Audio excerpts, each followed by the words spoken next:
Jai Ho! Subscribe the channel and press the bell icon. Would never miss updates from Charamangal. प्रश्न है कि कभी कभी ऐसा होता है कि बाहर कोई कारण नहीं होता फिर भी मन में उदासी छा जाती है। ऐसा क्यों होता है? हाँ हाँ, जैसे प्रकृति में परिवर्तन होते हैं ना, जैसे प्रकृति में परिवर्तन होते हैं, सर्कल चलता है, ऐसे ही मन में भी होते हैं। मन में भी कभी उत्साह आएगा, कोई कारण नहीं है तो भी उल्लास आएगा, और कोई कारण नहीं तब भी मन उदास हो जाएगा। हाँ, हमारे अंदर बहुत सारे चेंजेस हो रहे हैं, क्योंकि हम केवल तन ही नहीं है, मन भी है, और केवल मन ही नहीं है, चेतना भी है।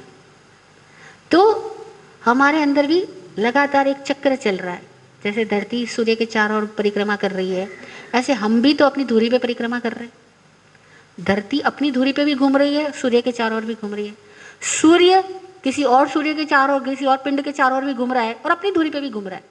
ऐसे ही हर एक व्यक्ति अपनी धुरी पे भी तो घूम रहा है।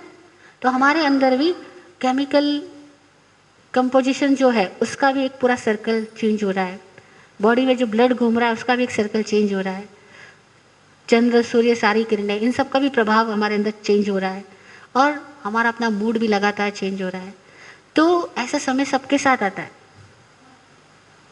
कि वो उदास होता है। क्या करना उदास हो तो? बस एक काम मत करना और एक काम करना।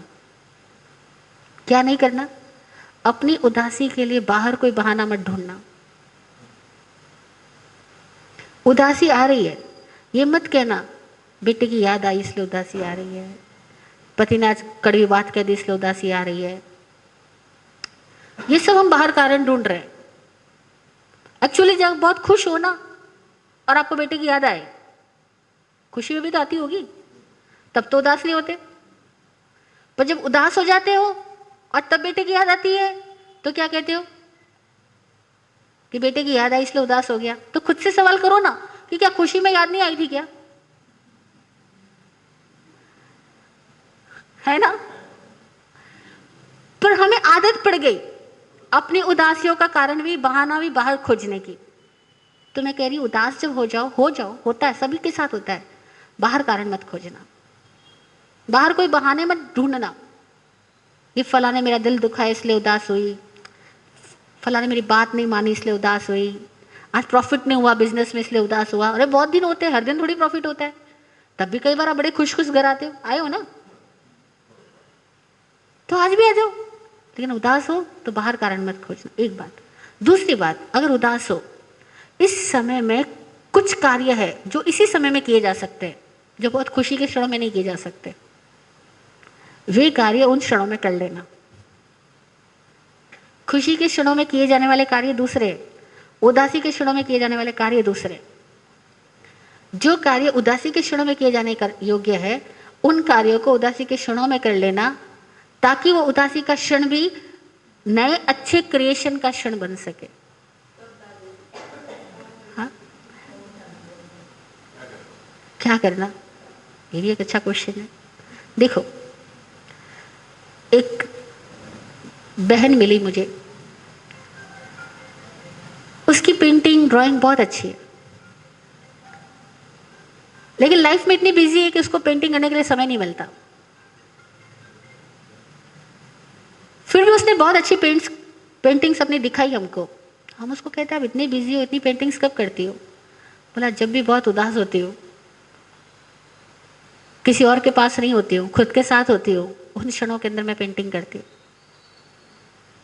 उसने अपनी उदासी को अच्छे क्रिएशन में लगा लिया।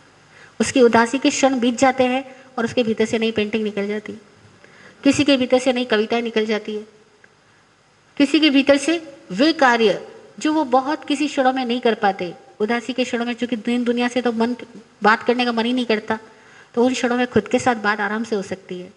तो जिन क्षणों में खुद के साथ बात हो सकती है, उन क्षणों को ध्यान में लगाओ, सामायिक में लगाओ, स्वाध्याय में लगाओ, क्योंकि यही तो वे क्षण हैं जो बड़े सौभाग्य से हमें मिले हैं कि इन क्षणों में हम दुनिया वालों से दूर होकर खुद के साथ रह सकेंगे, खुद के ज़्यादा करीब आ सकेंगे। और उदासी में हम अपने आप के बहुत करीब होते हैं।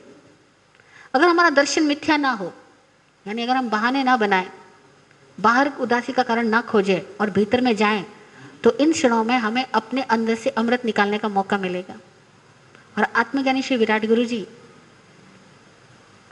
हमें कहा करते थे कि जब उदास हो तब भक्ति करने बैठ जाओ,